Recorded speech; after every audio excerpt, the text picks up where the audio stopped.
So, what about all these technologies that people are using to talk to the dead? Hey guys, it's John here in the studio, Akron, Ohio, with a beautiful mug of coffee. I love my coffee.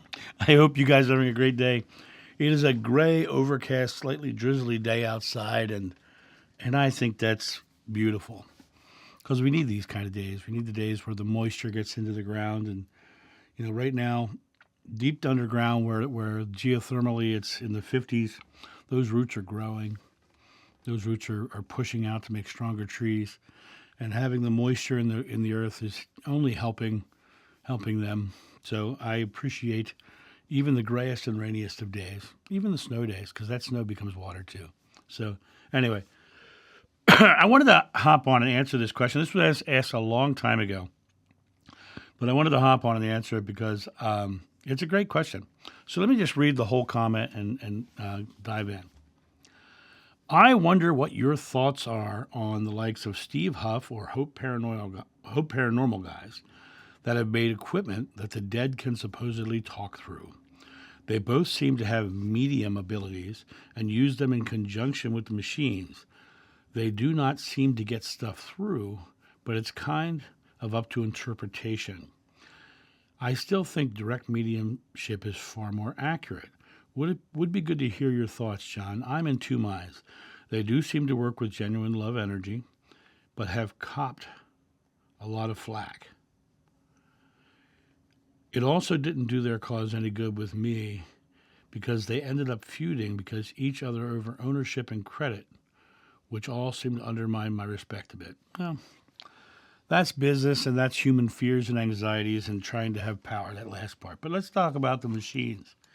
The world is an illusion of belief, and if you don't believe you can directly speak to them, then you need something to put faith in that can. And as you said, it's interpretation. So I'm building machines so I can talk to the dead is literally putting your belief in something as a megaphone to hear the dead, right? So, I hear words all day long. When I write my private session notes, I get words. I write them down. The oneness of God.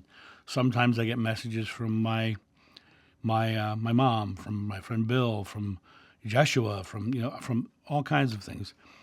Yesterday or the day before, I got a message from a family member who is in the last throes of Alzheimer's, and so we're all connected in that oneness of God. But our experience in the physical always comes through our belief.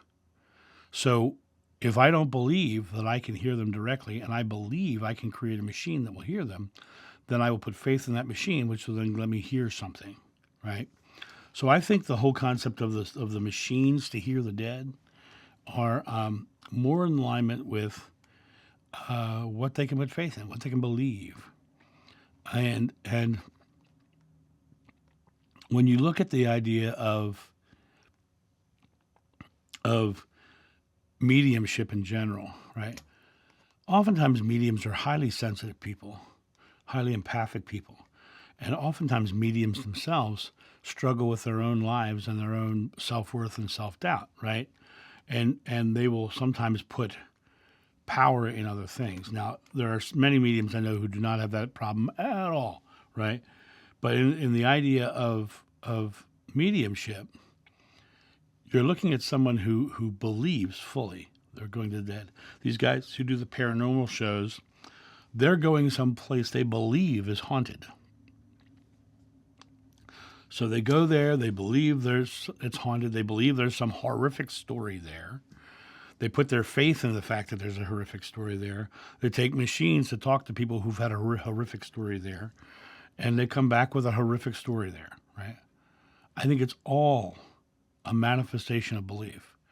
And I think that when you come to that specific place where you realize you're just getting information, and we all get information all day long. There's no one here who's not a medium. There's no one on earth who doesn't have that connection. It's a matter of whether you acknowledge and become aware of it, and you accept your own worthiness to be able to receive it. And what happens with shows like this is they They are doing a couple of things. One, they are doing their things. And you said you feel, I don't watch their shows, so I don't have an input on it that way. But you say that you feel like they're coming from love. Well, great. If they feel like they're coming from love, well, awesome, right?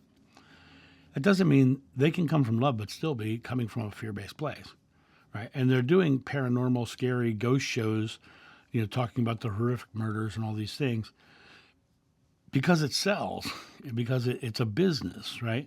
Then you get to the last part of it where they're fighting over the ownership and credit because it's money and it's a business, and they're coming to the point where they're feuding and fighting because of the love of money, right? So that's what that's all about. If they were truly about love, they would share equally, and there would be no fight over who owned what. I'll give you an interesting example. The book that's on my channel, that's listed underneath every one of my videos, Signs Along the Path. Signs Along the Path is a very interesting little book because it takes the reader from fear to love, right? All of the pieces in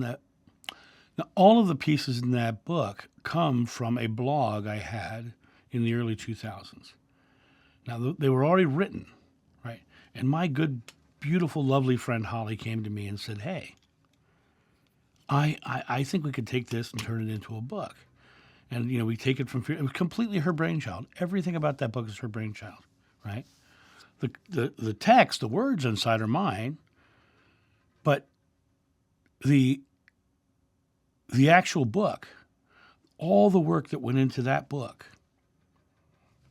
was Holly. So when I look at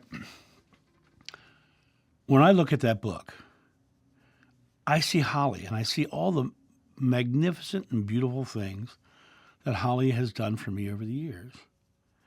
And I see, yeah, those are my words, but that's Holly's brainchild. That's Holly's work. So that book, Signs Along the Path, is a great little book that Holly gets all the profits from because I love Holly, right? Could I get into an argument with Holly and say, this is my words? I wouldn't. It's total equality. I love Holly to death. Or to life, actually. I love Holly to life. I don't never wish him death on anybody, right? I love Holly for all she's done for me over the years. And I truly believe she's like a sister, right? And to me, it's a beautiful expression, right? Holly does so much for so many and asks for nothing. And struggles to ask for help when she needs it. So I thought, well, the best thing I could do for her, since she did all this work and brainchild of that book, is just put that out there. It's hers, right? And here she is in her retirement, and she's got one other source of income. So I highly suggest, if any of you want to help Holly out, buy that book. Buy 10 copies, share them with your friends. That helps Holly out, right? And I'm not trying to push the book. I'm trying to make a point. I'm not fighting over ownership of those words because I don't own the words. The words are loving and caring. They're just of God, right? These guys are fighting over it because of the money. I'm not going to fight over the money. She did all that work. She deserves that money, right? So, and I have a roof over my head. People will often accuse me of being in this for the money. If they saw my finances, they would know I'm not in it for the money. I made much more money when I was a speaker, a motivational speaker for corporations. I do this for the love, and I do this for the empowerment of others. I do everything I do for the empowerment of others. And this thing with Holly was a great way for me to help empower Holly. She had this great idea, this great concept. She put it together, and next thing you know, there's this book. I'm like, wow, great. So what? To me, yes, the words were mine, but the energy behind it is both of us. But she's the one who the book was was her drive, right? And it's my words, it's all my teachings. In fact, one of the things about that book that really surprised me is when that book was written 20 years ago, almost 20 years ago. Those blogs were written almost 20 years ago. And I'm fascinated by how clear I am in my belief. For 20 years, I haven't really changed. So, but I wanted to talk about this paranormal thing because I believe it's just a product of belief, and I believe this thing about ownership and credit at the end is less about love and more about the love of money. And so that's my thought on this, and I hope that makes sense to what you're asking. And I will talk to you guys soon. See ya. Bye.